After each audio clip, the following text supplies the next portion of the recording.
Hello, everybody, welcome back. I'm the Strategy Professor, and today we're going to be doing the tier list for every role. So, what I think of is some of the top 5 champions for each role. So, if you enjoy this content, be sure to like and subscribe. It really helps out a ton on the channel. Check out the stream. Starts every night around midnight Eastern Standard Time. We'd love to have you. Very friendly, chill community. And then we have lots of other guides like this. We do new tier lists and patch notes for every patch. And then we also have topical guides like how to best one tricks, how to macro better, how to micro better, what is toxicity, how to overcome toxicity, dodging, and just all sorts of other content. So be sure to check all that out. Okay. So I've changed the support portion up a little bit. Be sure to check out my full tier list that I did for support, and I talked about sort of how the meta is changing a little bit. After playing over the last few days, I really, and I know this is going to kind of echo what a lot of other people typically say about support, but I feel like you just really need engage right now with the way the meta is going. However, Leona and Nautilus have been nerfed out a lot, so it's kind of rough. And yes, like the enchanters overall do have a good win rate, but it just feels so bad when like your ADC's behind and you just don't have as many options. Like you can't roam as well. You don't have like a great equalizer, you know, later on in the game. Like if you're a little behind and you're on something like Bard or Blitz, like you can hit a miracle ult, right, with Bard with 3 people, and it doesn't matter if they're 3 or 4k up. If you get the perfect positioning, you can neutralize that. Or late game with Bard, if you just hook one of their carries, it doesn't matter, you know, what the gold score is. So I think that right now, I don't know, it just feels like you can scale, but with several of them, they're just so weak in the lane, and it's so important to be lane dominant, I think, to be able to contribute to kills when you have a lot of the popular ADCs, which we'll talk about here in a second, like your Jins, your Misfortune, and I think Draven's going to come up a little bit too on this patch, just to be able to start snowballing early and just get the game locked out. Especially because there's not going to be as many 5v5 fights. There will still be some, but I think we're going to go more towards double assassin, split pick kind of stuff. And that's another thing, is a lot of the enchanters are pretty vulnerable to assassins. So I just switched up the list a little bit. I think that Bard is still my number one choice overall, just because he can build a little tanky with Deadmans. He can take Guardian. He just naturally has a little bit of higher base stats than some of the other enchanters. And he's pretty versatile because he doesn't scale super well with AP or plus healing and shielding. They're okay, but you're not kind of priced into getting them no matter what. And so you can get the Deadmans, you can get Australia's, Redemption. You can even get a Mikhail's early or an Athene's if you need. So there's just a lot of different things you can do with him. And he does have that nice ranged engage that also has those other kind of niche cases, right? Like being able to stop Rift Herald from charging your tower to kind of slow down the snowball if they're ahead, or, you know, being able to cancel out things like a Karthus ult, Zed ult, Fizz ult, all that stuff. So he's just got a lot of utility to him, and he can be aggressive in the laning phase. He does a lot of damage with his early auto attacks, and if you get that binded Q, it's a really long stun and does quite a bit of damage. So, and if you're getting poked out or you're having a hard lane, then he does have that heal, which is a decently efficient heal. It's like 70 mana for a 70 heal when it's charged up, but you get those chimes early on to help you out with your mana management. So I just think he's just a good all-around champion that doesn't have a terrible matchup into most things, right? Even stuff that kind of like maybe soft counters him, like Morgana. A lot of times you can bait out her black shield and just force her to use it based on your Q, based on your auto attack slows, and then you can use your ult after that. So, and Bard's really good at rotating. He's one of the kings at rotation. So if you're having a bad lane, if your Ashe keeps getting hooked by the Blitzcrank and she's 0-4, you can, you know, roam middle and make sure that your Zed gets fed, or make sure that your Katarina gets going, or something like that. So you just have a lot more options, a lot more win conditions, because you can roam around and you do have that engage. Blitz is another one that I think is increasingly strong right now.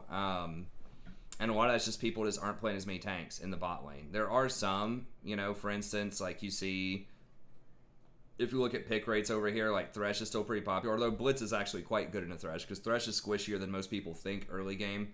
And Thresh basically stuns himself for like half a second while he tries to throw his hook.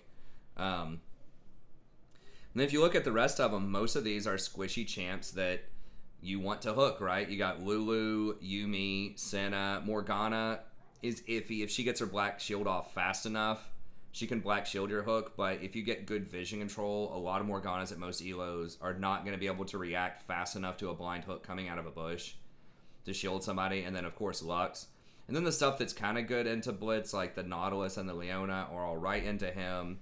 They're much further down the line. And then people still aren't picking Alistar. There's been a little bit of a revitalization of Alistar in pro play. You know, people have been trying out like this new Phase Rush Alistar build. But in reality, most people still aren't playing him. And he's kind of the most classic counter to Blitzcrank. So there are champions that are okay into him, but for the most part, he's very, very good into a lot of these other matchups. And into the types of 80 carries that are going to be popular right now too, right? A lot of these are going to be immobile 80 carries. So yes, Ezreal's always popular. People would play him even if he had a 20% win rate. But the other stuff, the Jhin, the Caitlyn, Ashe, like a lot of those do not have a lot of mobility. And then Twitch is going to, I think he's going to come up a little bit more on this patch. And Jinx as well still has a good win rate. So if we do start to see more Vayne, and Vayne is stronger and she is going to be popular on this patch. But like Vayne, Lucian, and Kai'Sa can kind of sidestep his hook if they're really on it, but there's a lot of really juicy targets there. And then you're still not seeing a lot of tanks in the jungle either. Like you're seeing Nunu, who's kind of there, but a lot of these are like pretty good hook targets too if you hit them right in the mid game. And then even in the top lane, a lot of the popular top laners, there's a decent chunk of them that are decent hook targets as well. So I think Blitz is going to be pretty solid. Now Lulu is the one enchanter who is somewhat situational, but she is extremely strong in the right situation because she just buffs up your hyper carry so much, right? If you get a fed Twitch with a Lulu because of how much extra damage her Pix puts out and her W and how well that synergizes with Ardent Sensor, she can be very good. And the Polymorph is good against Assassins. Your ult's good against Assassins. So she has some pretty decent game. And her early game is actually pretty good for a lot of enchanters as well. You know, Janna's got like a 16-second cooldown. Okay, I think Mommy's got the big Poe. You know, Janna has like a 16-second cooldown on her shield early levels, whereas Lulu's is like 8 seconds now, and it can double his damage. So not only can you shield people, but you can feel confident leveling that up first because you can damage people in lane or you can shield people. So she's very versatile with how she ends up leveling up her skills. You can even go something like a Zeke's if you want to. You don't always want to do that on Lulu, but you can do that if you have to, just because she does have a really low cooldown ult, and if you want that armor, you're already probably going to get Ardent Sensor, so the on hit from Zeke's gets extra value because you're already buffing them up with the attack speed off of the Ardent Sensor and the attack speed off of your W, your Whimsy, on your 80 carry. So it's got a lot of synergy with her kit, so it's kind of weird. Not a lot of people get that all the time, I don't believe. But it is something that situationally could work out. So you see second item, if people get it, the Zeke second item, it's up there. It's competitive, right? It's got a 62% win rate. So you could do that. I mean, it's about the same with most other items. Shirelia's is going to be a bit stronger than most, but it's a pretty solid second item. I wouldn't get it first, right? Like first is 47% win rate, and that means you're probably getting hard dominated. So you pretty much always want to go Ardent Sensor first. But you do have kind of that flexibility of going for some more defensive options if you want to, right? So I think that she's going to be pretty good right now. And then Rakan is also still solid. I think a lot of tier lists out there from other content creators don't like Rakan as much, but I think the kind of meta that we're going to be transitioning into is great for Rakan. He's awesome in a double assassin. He's mobile. He's hard to kill himself. And he has that flexibility kind of like Lulu. Usually he starts with the Zeke's, that he can go Ardent Sensor, he can go Shirelia's. He can get a lot of the same items. So kind of hybrid items. You know, he can help buff up your 80 carry if they're ahead with Ardent Sensor. If you have bruisers that are really strong, a Darius and Olaf, something like that, he can go Shirelia's. If they have like Ashe, Leona, or a bunch of other like hard CC, you can get a Mikhail's early. So he just has a ton of different options, scales really well with plus healing and shielding, operates as engage, really good peel, really good vision control. He can get away from hot situations in rotations with his W if he needs to. So all around, pretty solid champ. And then Maokai is another one that I'll put up here, and a lot of people sleep on Maokai. They just think of like the all AP kind of troll build Maokai.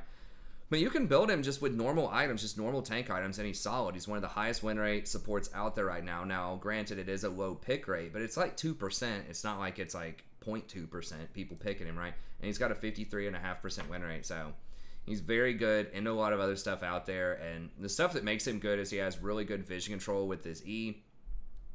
So not only does it do a lot of damage with the meme builds, with like Leandre's, but it also just provides you 30 seconds of free vision, which allows you to position forward and get deeper wards more securely in the jungle. And then there's just all kinds of little like tricks of the trade with him that you don't really know unless you play him a lot. And I did play him a lot getting up to Diamond this season. Like your Q is a displacement, so it's kind of like a Janna Tornado. It can knock a lot of people out of their mobility spells if you time it correctly. So Zach's trying to jump in on your team, Jarvan's trying to flag and drag, Hecarim's trying to charge, not with his ult, but like with his E to get onto somebody. Your Q will stop all of that. Alistar is trying to combo you, Leona's trying to go in with her E. So there's just a ton of different things you can stop with your Q. And it does really solid damage, too. People forget about that. It's like 250 base damage, and it's on like a 5-second cooldown for a pretty low mana cost. So very good ability, and his W cannot be dodged. So if you are playing against something that's highly mobile, like a Lucian, like a Vayne, you put that W on them, they're not getting away. You follow them. They can flash, do whatever. You're going to get on them, and once you get on them with that W, you're probably going to be able to knock them back with the Q and then hit them with your R. Unless they flash out of it. And your R, speaking of which, is massive AoE CC in team fights. So he's pretty good at skirmishes. He can lock people up forever, but he's really good in team fights as well. Just really high base damage, is very tanky, and an undodgeable W, I think makes him really good. Now, his engage range is not as good, and that's what he can get critiqued about, right? So it's only like, I think, 550 or 600 range on his engage. But if you're able to flank... or sometimes, even if you just get boots of swiftness, you can run people down and get on them. There's a potential that you could do like Predator or something if you really want to try to roam around, although I think Aftershock is still going to be one of the better choices. Guardian is low-key pretty good too on him, depending on the situation. So yeah, pretty much nobody's running Predator on him. But there are things you can get a Righteous Glory to help you catch up, or even a Shirellia. So there's ways to get movement speed in this meta if Engage is what you primarily need to do with him. But yeah, I think he's very underrated. And once again, what sets him apart from Nautilus and Leona, I think, is really good damage, AoE damage with his Q spam, the ability to displace very comfortably, so to peel super well, huge AoE CC, and undodgeable W with very high quality vision controls. He's just a very unique type of support that I think is he's almost certainly the most underrated support statistically and otherwise, just because people just don't see him a lot and they don't think about like just the weird things about him that make him unique. Okay, as far as ADCs go, I think that Ashe is still going to be number one. Caitlyn actually fell off a cliff way more than I thought she was going to fall off a cliff on this patch, like real hard. She was like a 52% win rate or something. Now she's down to a 49% win rate. It's been a pretty massive fall from grace. So if we pick PBI, that's pick ban influence. So like how strong is a champion relative to how often they're picked. So the more often they're picked and the higher their win rate is, the more influential they are and the stronger they are in a meta. And if you look at Caitlyn, it's so bad. It's like negative 24. The only thing worse is Ezreal, which means she has a low win rate, but she's still picked a lot and she's still banned a lot. So that just means that people don't really know what's going on a lot of times. There is some outplay potential. There is a difference between like a good Caitlyn and just like an okay Caitlyn, but it's not like a Kali, it's not like some of these other really high quality assassins, right? A lot of it, she's just a numbers kind of champion. There's not a ton, there is some outplay, but there's not as much as there is with some other champs. So anyways, I just took her off my top 5 just because I feel like the nerfs mattered, I guess. I didn't think they would, but like the 5 movement speed, what else? They like nerfed her AD per level. Or they nerfed her base attack damage by like 3 or something like that, but I guess it adds up. And now she's kind of fallen out of favor. Ashe did get nerfed a few patches ago too, but Ashe has more utility than Caitlyn. Caitlyn is much more of just those raw numbers, like how much damage does your headshot do type of stuff, right? Versus Ashe is still going to have her arrow, which is very high impact. She still has her slow, so it's really good for gank assists. It's so difficult to get away from her, especially when she takes approach velocity. in that tree. She basically gets an extra 15% movement speed, so you're never getting away from her. She has high quality engage, pretty decent poke with her W early, and that hawk shot when you throw it through the jungle is so frustrating. Like, it can be very difficult if it's a smart Ashe and she's tracking your jungle pathing to get a high quality gank on her. So I think that she is really solid. People are going the Essence Reaver just to be able to throw more arrows early on. Infinity Edge is solid. But Blade of the Ruined King is not that terrible. A lot of pros get Blade of the Ruined King. And people ask me, well, why would you get Blade of the Ruined King instead of something like Infinity Edge? And the reason is Blade actually does more damage in team fights once you get Hurricane to go with it.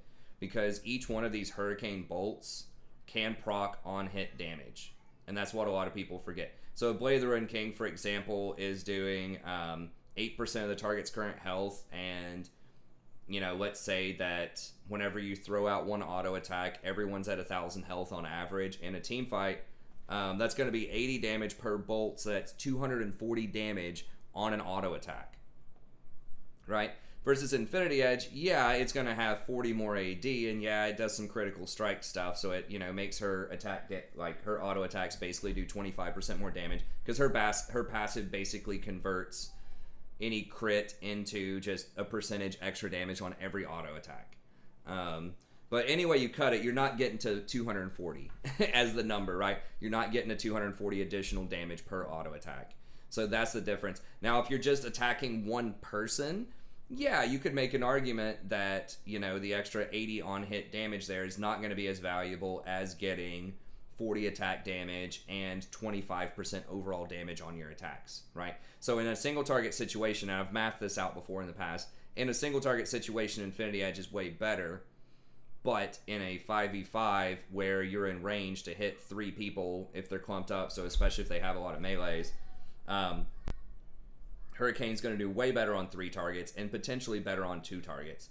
So and you end up getting Infinity Edge as your third item anyways with that build. It's just the early Blade of the Ruined King gives you the lifesteal, gives you the extra movement speed, which is extra protection too, right? If you're getting ganked and you steal some of their movement speed and you can run away and just put enough distance between you and them where you can throw your W and then maybe kite backwards with your auto attacks and orb walking, that can be a very big deal. And even the Bilgewater active, once you complete Bilgewater at 1600, just having that extra 100 damage in a trade can be pretty big. So the Blade just has a lot more utility on it, and it just works really well. I think it works better as a 2-item power spike with Hurricane, and then you get Infinity Edge third. So that's why I think a lot of pros do it, and especially because they're going to have more organized 5v5 fights. Versus Infinity Edge is better if you're just like hard snowballing and you want to blow them up on single item. Yeah, it's going to be good, but most people, that's why a lot of people go for this. Now, you can do Mana Immune. I don't like that. I've talked about that before. It's worse than every other option here. You're just basically giving up your early game. You're not going to be able to do anything till like 20 minutes of the game. And because Ashe has such strong engage, and she really can punish people and snowball hard, because once she gets ahead, they're not getting away, then I think you just want something that's harder hitting, right? Either one of the crit items or Blade of the Ruined King early on is just going to be a lot more punishing. Like, yes, once you get a completed Muramana and you get your Hurricane, it does apply all of the on-hit damage to the Hurricane, and on-hit with Muramana is usually going to be somewhere around 90 damage. So it is a lot of damage, but I just think with Ashe, it's just not as good as it might be on someone like Twitch is probably the best one if you want to get something weird, although the win rate on Twitch is still going to be higher with other items. So anyways, Ashe still going to be strong, but I don't want to spend too much time on any single champion here so we can get through all of them.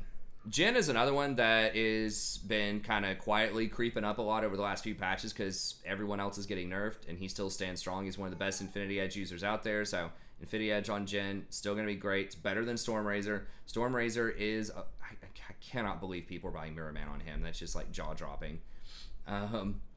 But Infinity Edge is going to be better than Stormrazor. It's a lot more annoying to buy because you have to get the BF sword, you have to get the pickaxe and stuff like that. Versus Stormrazor, you can get some long swords if you're behind. So Stormrazor just has a much better build path, but Infinity Edge is actually stronger if you do better with it. And then I don't know. There might be certain situations where you would want Rapid Fire over Storm Razor, but I feel like if you can get Storm Razor second, if you're ahead, then that's really where you start going off, because it gives you a ton of attack damage and critical strike, and it has that slow on them, which either allows you to crit or allows you to chase them down.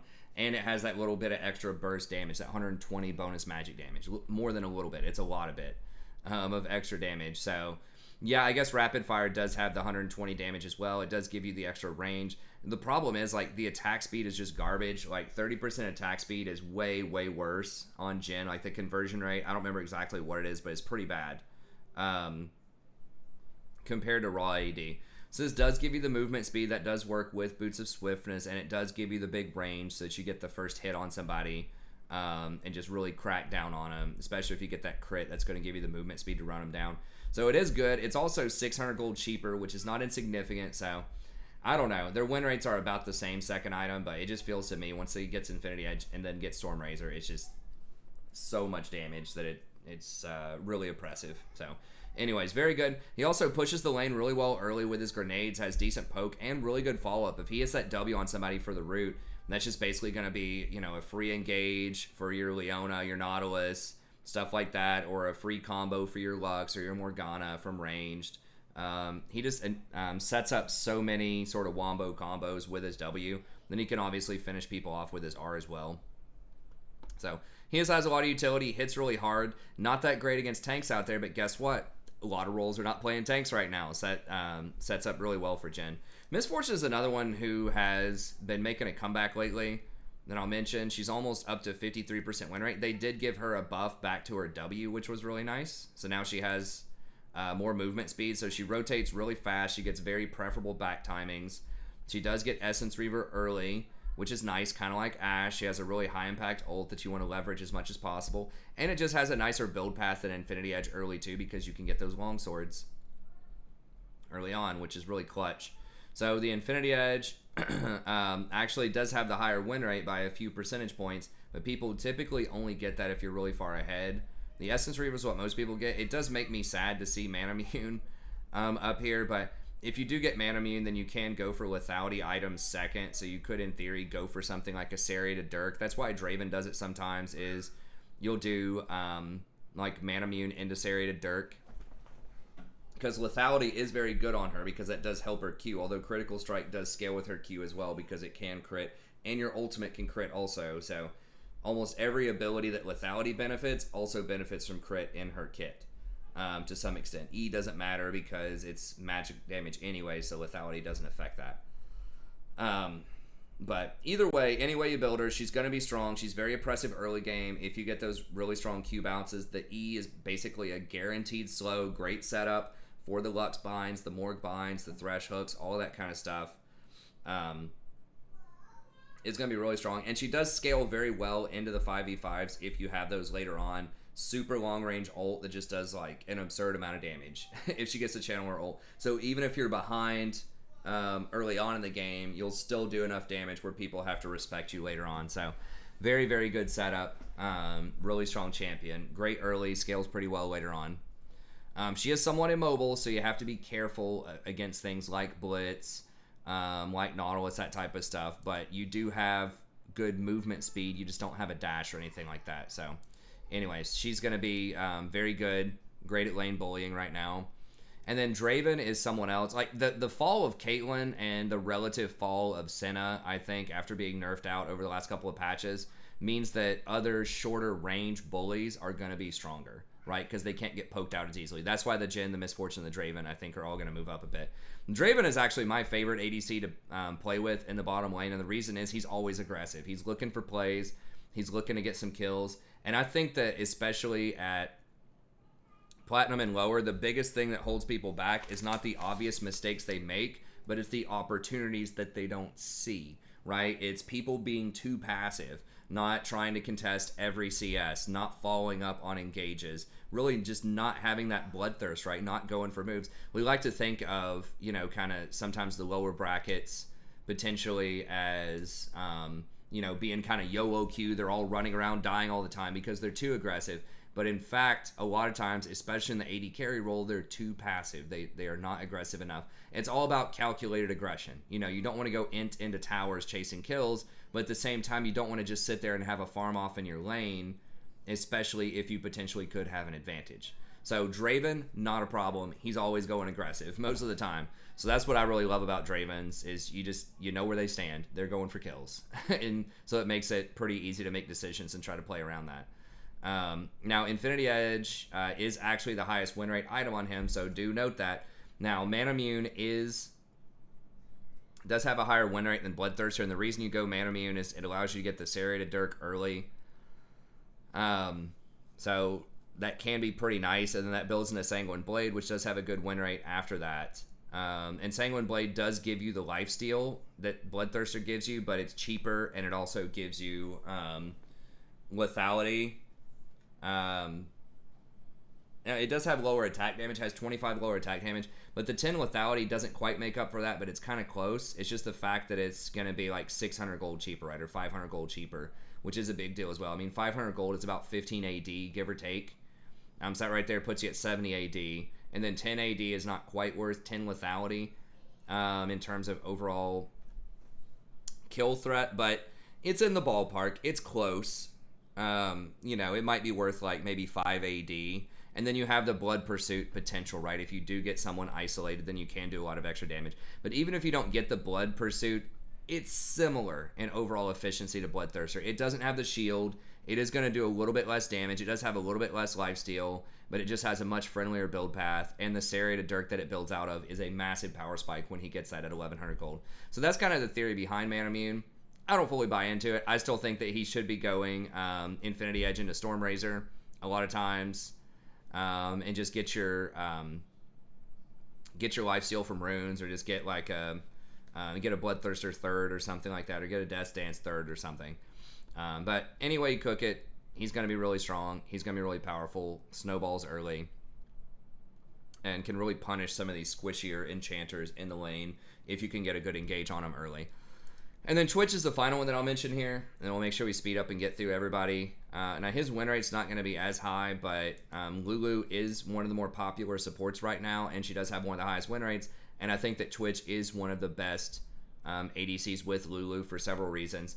Number one, he just scales extremely well with attack speed, because his ultimate allows you to hit multiple people in team fights, and the faster that you're hitting them, you only have a 5-second window, by the way, whenever you use that ult, so you want everyone to die within 5 seconds, so attack speed's good. But then also you stack up your poison a lot faster, and the faster you get that poison stack, the faster you can press E on Contaminate and delete people, and that's the less time they're going to have to hit you back and potentially kill you. So you want them dead fast as Twitch, and part of that is the attack speed, so that you stack the poison. Also, he almost always gets some kind of on-hit, whether it's Manamune or Blade the Ruined King. Those are kind of two of the more popular builds, and so obviously attack speed is going to scale extremely well with that stuff. And he has built-in attack speed into his kit too, in his Q, so that means that the on-hit stuff from Ardent Sensor, from picks that you give out with your passive, and that picks around like level 9 or 10. Once you get Ardent Sensor, is going to be doing like 80 damage per attack, not including the Ardent Sensor damage. That's just Lulu's passive, is 80 damage per attack, which is about 2,000 gold worth of value. So Lulu really, really scales well with stuff that attacks quickly, like Twitch. And then just her W, you know, the Whimsy also allows him to reposition. You have that point-click ult, which, you know, just does a massive influence or influx of health. So she's just got a lot of really good stuff going on with her that works with Twitch. Now, Infinity Edge, as you'll see, is the highest win rate by a very large margin, as it is on most champs. So if you can afford it, if you can get that BF sword on your first back, you really need to be going Infinity Edge. It's super good, especially with Hurricane. Once you get that as your second item, you can start snowballing really, really hard. Now, Manamune on the surface looks really good because he does trigger on-hit stuff with his ultimate, with Hurricane. So that does look really nice, but the problem is this item just sucks early game, right? Like, it's so bad, you don't do any damage until you get it transformed into more Muramana, and oftentimes that doesn't even happen until like 20 or 25 minutes. There's a game we played the other day. There was a Twitch in our game that was going off and hard dominating with Manamune. Part of it was, you know, our team was just hard feeding. But the main point I wanted to make is he was like, he had 6 or 7 kills and it was like 25 minutes into the game, and he still didn't have it transformed. He still didn't have mirror mana. You know, he was just hard dominating because the team score was like 30-6 or something. They were just murdering us. But I pointed that out to the stream. I'm just like, in the best case scenario here, right, with this Twitch where he's hard dominating, he can do whatever he wants, he's under no pressure, no one's stopping him from stacking, he still doesn't have it transformed at 25 minutes. Now, part of that is he was like trying to chase down champs instead of auto-attacking minions in the lane to stack this up, so fair enough. That, you know, is a valid point. But even at absolute perfect stacking, it's going to take 10 minutes. People don't complete it until 11 minutes on average, so that you're looking at 21 minutes before it transforms in the absolute best case scenario. Most of the time it's closer to 25. Why does this matter? Because this is a really fast meta right now. Most games are over by, you know, 25 to 30 minutes, and Twitch can snowball so hard because he can go invisible, right? Once you get ahead, people don't respect the invisibility. You can show up and gank your own lane invisible, you can rotate and gank middle invisible, you can go invade the jungle and kill them invisible. So you want to get ahead early so that you can snowball really hard off of your invisibility and your sneakiness, right? And that means Infinity Edge. You want the best first item power spike you can get, and that's Infinity Edge. Now, sometimes, yeah, times are tough. Okay, sometimes you get bullied. A lot of times you're going to get bullied as Twitch, and maybe you can't buy BF Sword on your first back. Fair enough. But I think just even Blather and King is going to be better because it works immediately. You get the on-hit damage immediately. You get the lifesteal to help you out in lane. Those Blather and King bolts also work with Hurricane. They also work with your ult. So I just think that you should be going either Infinity Edge or Blather and King most of the time. Yes, in theory, it is good. Once you get Manamune transformed, it's great. And yes, it is cheap. It's 2,400 gold here, 2,600 on Runin. So you could have 2 complete items at 4,000 gold instead of like 1 complete item and a couple of daggers, right? But I think it's a value trap, honestly. You don't get any benefit from the mana, and really it's just not going to do a lot for you until you get it fully transformed, which just takes way too long in my book. But there are some smart Twitches out there that are getting Manamune. I just think it's situational. I would get that BF sword if you can. Okay, let's talk about mid lane here. So mid lane hasn't changed that much since last patch.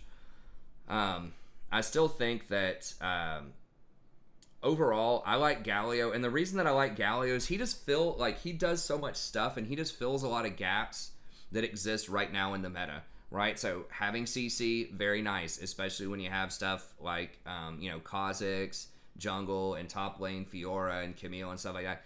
Just CC, or you have something like a Janna. CC is becoming greater or more and more of kind of a luxury, and it's just always good in solo queue. So having that AoE CC is nice.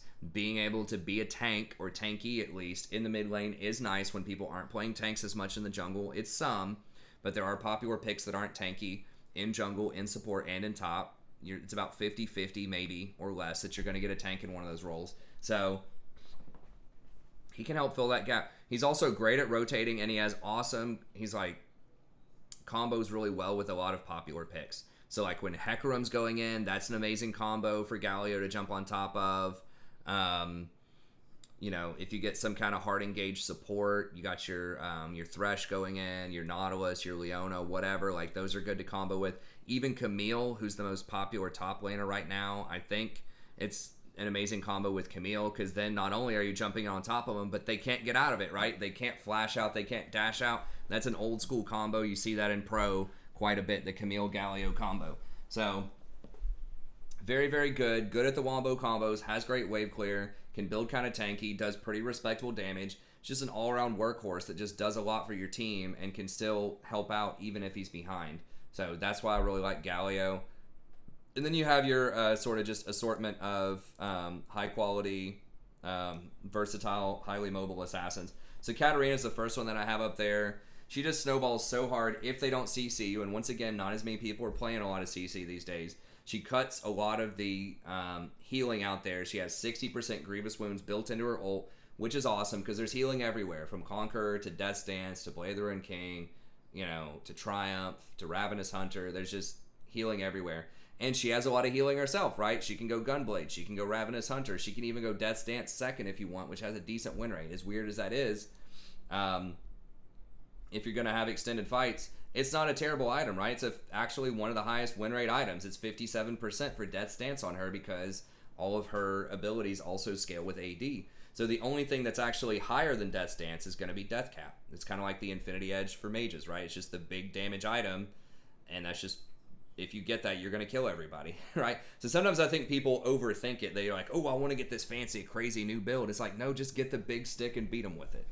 Like, that's how it is on a lot of DPS champs out there.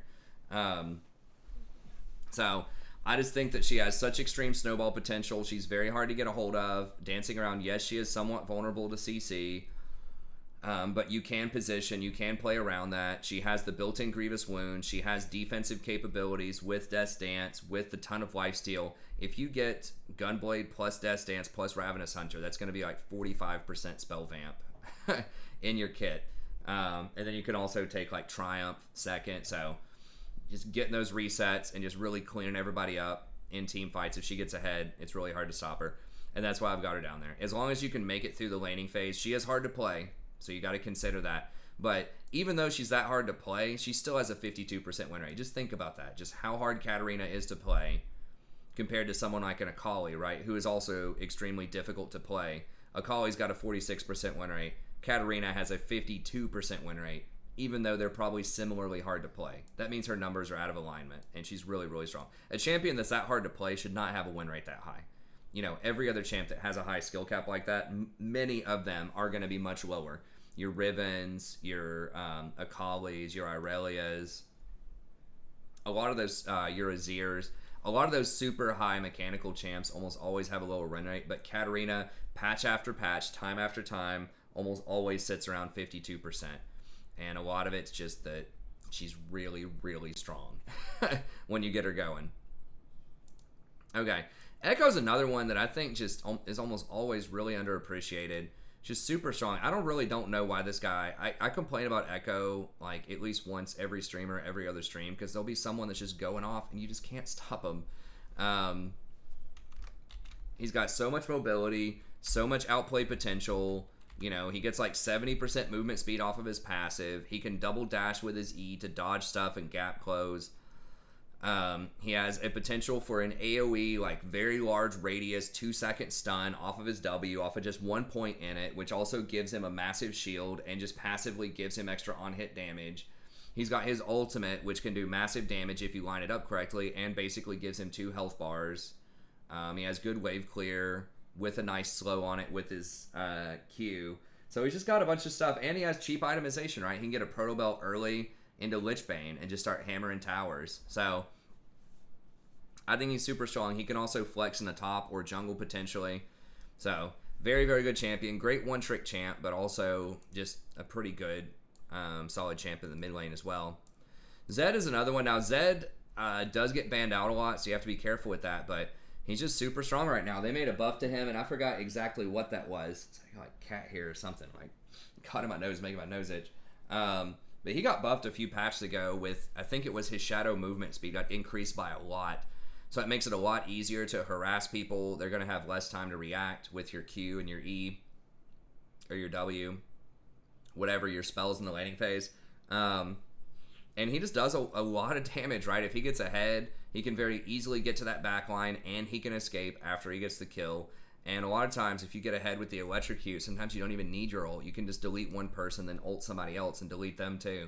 So, very good itemization. Lethality has some of the best build pathing in the game. You just get a bunch of longswords, and you just kind of figure out what you want after that. It's like, okay, you want more burst damage? You can go Dustblade. You want to be able to rotate more? You can go Youmuu's. You're having a problem because your support's not sweeping the wards or the enemy is just putting down a billion wards? You can go Umbral Glaive. You're worried that they're going to point click you with a Nautilus ult, you know, halfway through the game and rain on your parade. You can get Edge of Night second or third. You kind of want to be a little bit more tanky? No problem. Just go for Black Cleaver later on. So there's just so many different items that you can get to adapt to different situations. And he's just super mobile and does a ton of damage. So I think he is one of the better assassins out there as well. Now, yes, Zhonya's does soft counter him. You have to be able to play around that. But you can usually find someone on the enemy team, typically the AD carry, who's not going to be getting Zhonya's, and you can delete him. It's just so difficult to peel him because he has so much mobility going in. So I think that Zed is really good. He's one of the only, in fact, the only AD champion that I have here, because I feel like if you're going AD middle, that can be kind of difficult for a lot of team comps out there, because that means that you need to have significant magic damage, usually either in the jungle or in the top lane, and there aren't that many popular mages in those roles. There are a few, right? You've got like your Eve, you got your Nidalee and stuff like that in the jungle, and then top lane. Sometimes I forgot someone that I definitely want to put on here. I think I will maybe push Singed out a little bit, and I want to put Lucian on there for sure. And Lucian could be played in the mid lane too. But that champion, God, in middle and top, just completely takes over if he gets ahead. He's so difficult to deal with. But yeah, so there are, and Fiddlesticks. You got like Fiddlesticks and Eve. So there are some magic users out there, but for the most part, you're probably going to be overweight on AD if you don't pick a mage middle. So that's one thing that would hold Zed back potentially, is you might be an all AD team or just not have enough AP to where the enemy team's going to have to respect it, and they're just going to stack all armor. And if you don't get too far ahead early, then it can be difficult to kill anyone later. Now, if they're running all squishies, is it going to matter if they get some armor, if they get a ninja tabby and like a chain vest or something? Is that really going to matter that much if everyone only has like 1500 HP and you have like 9 kills? Probably not, right? But it is something to consider. And then Fizz is the last one that I'll mention, who just kind of always goes under the radar once again. Doesn't get talked about a lot, doesn't get played a ton, but he just gets the job done. You know, he almost always has 51, 52% win rate. And he just, like, if you're proficient on him, if you've played him a decent chunk, then he just has a lot of outplay potential with his playful trickster, right? He can jump over stuff like Veigar walls. He can dodge blitz hooks really easily. He's just super, super mobile. He can jump over walls and rotate really quickly. Even dodge stuff like a Karthus ult or other things that are either undodgeable or very difficult to dodge. You know, he can outplay like a Zed ult. So he does have a lot of potential. You do have to hit your fish. There is some counterplay to that if they have Azanias or if they can shield or, repost it or just have something that blocks damage. That is something worth considering, but overall, still really good. Great access to that back line. Gonna be a strong champ. Okay, so let's rotate over here into the jungle. And there's definitely some honorable mentions in the jungle as well. Some stuff that I didn't put in there. So Lilia is one that I'll mention right off the bat. It's kind of an honorable mention that still has a really low win rate overall. But when you run into a really good Lilia who gets ahead, especially if your team has a lot of melee champions, I think that she can be really strong, potentially. And then Nidalee's someone that I didn't put on here as well. I think she's just too hard to play in most ELO brackets, but yeah, if you're like a challenger or a pro player and you can really leverage your advantage early, then Nidalee can be pretty strong as well. And so can Eve. Eve a little bit more so in solo queue. If you do get ahead, she can delete people, so she's pretty respectable as well. Vi always has a high win rate. No one ever talks about her. So there's quite a few things that can be pretty good in the jungle right now, but let's just talk about the top 5 that I have here. So jungle's in a pretty good state. There's a lot of different kinds of champs, tanks, AP, AD. I think jungle's one of the more balanced roles out there. There's not anything that's just like super oppressive. Outside of maybe Nunu, I think Nunu is getting there. They were thinking about nerfing him on this patch. He is somewhat oppressive in a lot of ELO brackets, and you're going to be seeing him a lot more because Pansar Dragon, or Pansar Facebook as he calls himself now, is number 1 on the overall ladder in the United States, at least for NA. And he has been basically spamming Nunu all the way up there. So it's getting a lot more press. A lot more tier lists are going to be talking about it. So he's probably going to get banned a little bit more. But why is Nunu so strong? Well, he just kind of does it all, right? He has excellent early game ganks with his snowballs. He has a very safe clear, right? He's going to be full health pretty much the whole time. He can secure any objective once you time your Q plus your smite. No one's ever taken an objective from you. So he's very, very good at defending against invades. If people want to try to flex on you early, he's great at that. And he just has a lot of CC as well, right? He's got his W, which CCs. He has his E, which is basically 3 seconds of slow and then a 1 second root after that. So that's a ton of CC there. And then his ultimate does a tremendous amount of base damage and provides a lot of CC in a team fight. If someone can't dash or flash out of it or interrupt it in some way, it's just going to one-shot a lot of people. So very, very good. And then just the ganks, like I mentioned early. Not only is he a tank that scales pretty well and provides great utility, CC, tankiness, all the stuff that you need, especially because people aren't playing tanks and other roles as much, as I mentioned before. But he can just hard dominate early, right? You just spam the W and gank lanes. You just step on the shrine. You go gank lanes, especially with phase rush. They're not getting away from you. You can even dive pretty comfortably and try to kill people and finish them off early with phase rush and just zip and run away. Or if it goes south, the enemy tries to counter gank or whatever, you can just phase rush and run away. So super, super strong right now. Pretty good scaling, great itemization choices, right? You can go for Dead Man's, which is going to give you even more ganking, even more farming. He farms really fast too. Not as fast as something like a Shyvana, but pretty dang good, especially against single targets with his consume. Takes dragons really well, Rift Herald really well. It's a great objective control. And he just works well with Dead Man's Plate into Spirit Visage. A lot of people are getting Proto Belt early just to double down on the power of your early ganks. He scales super well with HP and AP. They increased his AP ratios a few patches ago. So excellent with Proto Belt. I think pretty respectable with a Leandres as like a third or fourth item option. So you don't want to get it all the time. But Leandres does have one of the highest win rates. It's a 62% win rate. A lot of people don't get it. But I think as like a second or third item, especially if you're ahead, Leandres is fantastic because he has great AP ratios, like I mentioned before, and everything's already a slow, so you're getting the double damage off of Leandres. So especially if you're going against a lot of tanks out there, you're going to be having longer fights. You're not that scared of getting blown up. Leandres can be a decent choice. So overall, Nunu, going to be a powerhouse. I think he's great. Hecarim is the other one that eventually becomes pretty tanky that is quite strong right now. Now he was seeing some pro attention. He's kind of like just a slightly like worse version of Nunu, I think, sort of in the early game. So they both basically can run around and gank really well early on if they want to with the E, and then he clears pretty quickly with his Q. His single target clear and like his dragon clear and stuff like that is much slower than Nunu's, I think, but he can still gank well. He has a weaker early game power spike because his items are expensive, I think, early on. Now, a lot of people have stopped getting Cinderhulk on him early, and they just stop at Hunter's Talisman and then rush straight to Trinity. Once he gets that Trinity online, though, he's going to be super strong, does a lot of damage, and then the Death's Dance is kind of the other new technology that people have been getting. Instead of Sterix, they've gone for Death's Dance. And I think that can be pretty solid, especially if you're not getting the Cinderhulk. You know, one problem in the past with Death's Dance, if you wanted to get that, or any other type of offensive item, is if it doesn't have health on it, it feels like you're wasting some of the value from Cinderhulk. But if you just don't get the Cinderhulk, then you can freely get the Death's Dance. His clear is already pretty good. You don't really need a smite on him early, because he's going to be able to stick to people a lot of times because he's just really fast. And the Phage portion of Trinity Force is going to allow you to stick. So you don't really need the Chilling Smite. So just save a lot of money, get Hunter's Talisman, go straight to Trinity Force and go on. It's still slower than Nunu's though, right? Like Nunu being able to comfortably get Cinderhulk and Proto Belt and stuff like that is cheaper. He's going to come online faster, earlier, and his base damage is just going to be a lot higher. But what Hecarim can do is dive the backline comfortably later on in the game. You could come running in and then just ult and get on that ADC pretty much anytime you want.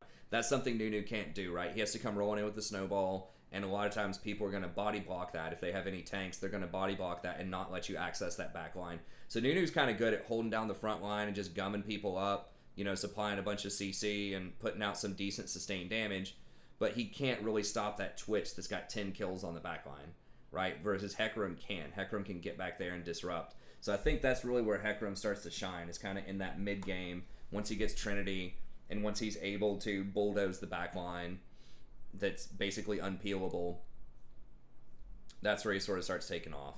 But yeah, Hecarim's going to be really good. Kayn is another one. If you like to farm, Kayn just power farms, turns into Red Kayn. Great, disruptive, you know, CC, healing machine. If they don't get Grievous Wounds, it's almost impossible to kill you. You just have so many, like, little pieces of mobility and disruption, right? Like, your W can knock people up. Your ultimate, you can dodge skill shots, jump onto that back line. Your Q that's up every couple of seconds is going to allow you to reposition and do some AoE damage. So he's just a real pest. He's very difficult to deal with, farms super well. He can assassinate squishy champions pretty comfortably. He can go toe-to-toe with a lot of bruisers.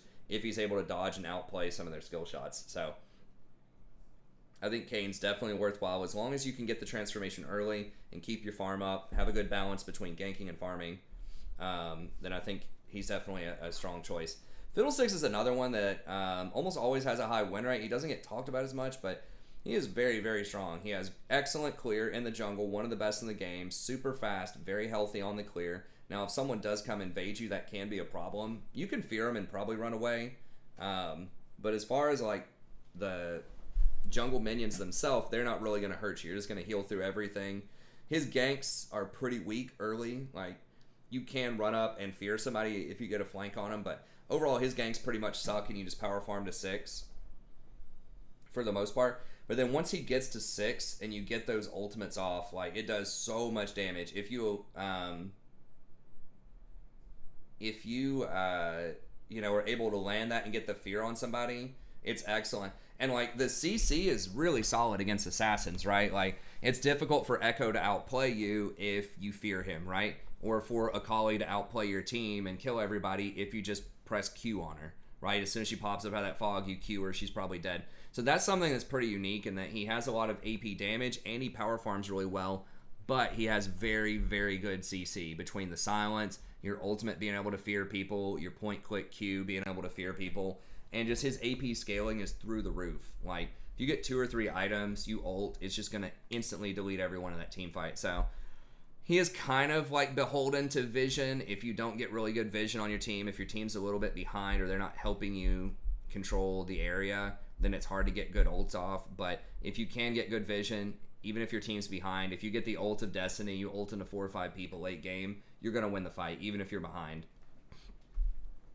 So yeah, really, really good champion with a lot of utility. And then the last couple ones that I'll mention here, Skarner is someone that I'll have to try out a little bit on my own. And I was kind of like, what the hell? Because he did get a rework, and it really wasn't doing that much for him. But now, I mean, he's got a 53% win rate. It is a low pick rate, but it feels like more and more people are opting towards melee champions. Like, pretty much everything I just mentioned in mid lane that's really popular is going to be melee. Most of these junglers are melee, or at least very short range.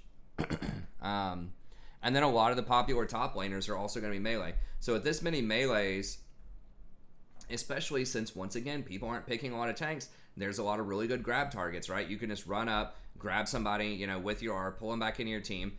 But even in just straight skirmishing, like, he does a lot of AoE damage to melees, especially his E, which they changed around. Remember, one of the big changes they made to him was the E gets maximum speed at all times. It used to be, before this change, whenever you hit somebody with an E, it would slow down to go super slow, so it was difficult to hit multiple targets in a team fight with the E. But now it goes 1500 speed, which is pretty fast on everybody. So that means you're going to be able to get this poison on people and get that fracture, right? So that's an extra 1.25 second stun, potentially AoE on a lot of people on a cooldown that's not that long, 12 seconds, and does pretty respectable damage, right? 250 base damage. And then they turned his Q around into doing a percentage of someone's max health. So that's pretty solid. I think that's better than the base AD that it used to do. I don't remember the exact math on it, but it's definitely better against tanks, and it's better if you're not getting a lot of AD on him. So I think he still probably has pretty good clear, good AoE CC. Obviously a very good ult, particularly against assassins or other close range things. Akali's trying to dive your AD carry, boom, R, taken care of, right? Not only does it CC him, but you can pull him out of position. You can pull him away from your AD carry, right? So very, very good against squishy, high mobility champions, especially ones that are trying to assassinate people that really rely very heavily on their gap closer and on their burst damage to be effective. Just completely shuts those down. So I think that makes him potentially pretty strong in this meta. I think he can duel early on once he gets his Trinity. If he gets the stun, if he gets the impale, there's definitely a chance where he could fight people, particularly if he's around one of his nodes where he gets all the extra attack speed. It can be pretty good. So he does have a really high win rate. It's a little bit weird. Not a lot of people are playing him. Not amazing in the early game, but he's okay. I think he has potential there. So I went ahead and put him up here. I think he's one of the rising stars. And he is kind of versatile. I think Trinity does have a really high win rate on him compared to most other items second, right? Like it's 60%. versus, some of these other items are not as good. Then after that, there's a whole bunch of different stuff that's also just floating around like 60%. So he's pretty versatile in the other stuff that you can pick. So kind of like Nunu, it can be a little tricky to get to that back line if they do have tanks that are sitting in your way. If you do have flash, though, you can flash ult the back line. But nevertheless, I think he's pretty good. And then the last few that I'll mention, and we'll try to keep this under an hour. Lucian is really just cranking it top. I don't know what his win rate is, but every time I see this champ top, it's just someone's getting brutalized. Like someone's going down 70 CS, and it's going to be like 5-0, in the top lane. So I guess, is he still not that popular? I feel like I'm seeing him more and more and more. So he's banned a lot. It says he's not picked a lot, and that Lucian's top only have a 47% win rate. But I don't know, man. Whenever I see him top, it just feels like he just hard dominates. Now, yes, he doesn't bring a lot to the table if he falls behind, but I just honestly don't understand how anyone loses with this champ in top lane. Like, he's got a free dash. With his E, he can get away from everything. He does so much damage with his Q, his double tap, his press the attack. He's just an absolute nightmare for any melee champ in top to deal with. Like, he's super oppressive. He's being played in pro, mid, and top. You can play him mid into a lot of these assassins as well. I've seen him completely dumpster stuff like Fizz, like Echo, Katarina in the early game because they just can't do a lot to him, right? He just does so much damage. And he can even opt into, like, he doesn't have to get a Hex Drinker, but he could if he wanted to. Like, you can opt into some light armor or light defensive items if you want, but most of the time you just go Blade of the Rune King and smash him. So, anyways, I think that he is potentially really strong and really oppressive if your team comp can handle it, right? If you have a tank in the jungle or you have, like, some utility in the support role, he's really good. Or if you just hard smash and just get so far ahead that the composition doesn't matter, it can work. Just the main knock against him, kind of like Zed middle, is that it can make compositions tricky because you're not playing any sort of CC or any sort of utility. It's just straight damage in the top lane, so you have to win hard or you're just not going to do anything. Darius is another one that I'll mention. I don't know what his win rate is, but it really doesn't matter. This champ's just like super oppressive. You see it all the time, especially against other melees or other squishy champs. If he gets ahead, he's just unstoppable. He can 1v2 even if the jungler shows up. He does so much damage with his bleed. He has the execute with the ult, the lifesteal with the Q. So not only, is he a good duelist in lane, but he's extremely good in team fights if people don't kite him. And now that, he can take Ghost really comfortably, Ghost and Flash in the top lane. And he could, in theory, even go Phase Rush. I think a lot of people are still doing Conquer on him. But if you really, really want to stick to people, you could even try to run Phase Rush. What's the win rate on that? It's actually pretty bad. Conquer is going to be better. It just does a ton of damage. And kind of like Katarina, if you're in that fight, you get those resets.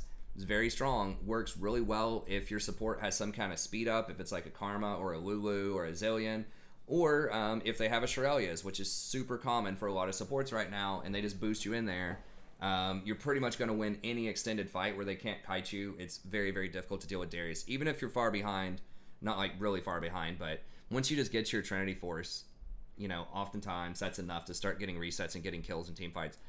Shin's another one where he did get nerfed a couple of patches ago. They took about 10 off of his shield, but still very good. You go kind of that early aggressive item with the Tiamat into Sunfire. You push waves really quickly. You can actually duel a lot of people in the top lane pretty well if you hit your taunt. And then, of course, you have your ultimate as well. So he's one of the best sort of map present split pushers.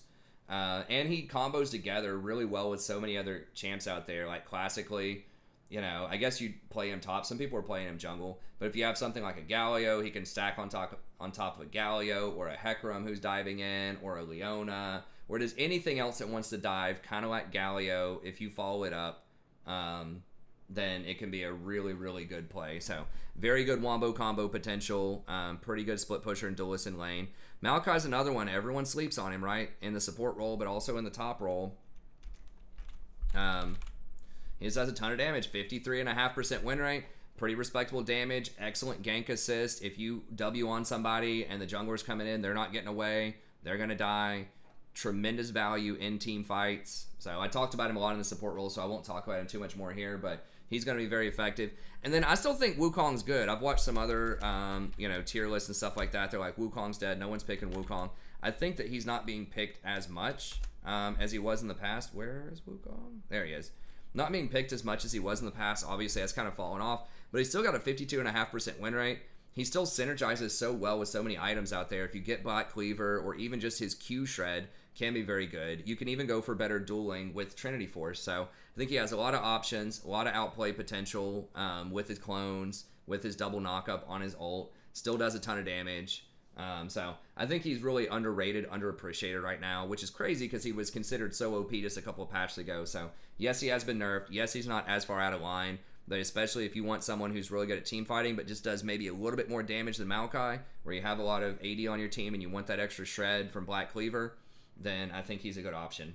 Anyways, that's going to be it. Thank you very much. Hopefully you enjoyed this. If you did, be sure to like and subscribe. Come by, check out the stream. Starts around midnight Eastern Standard Time every night, and we'll see you next time.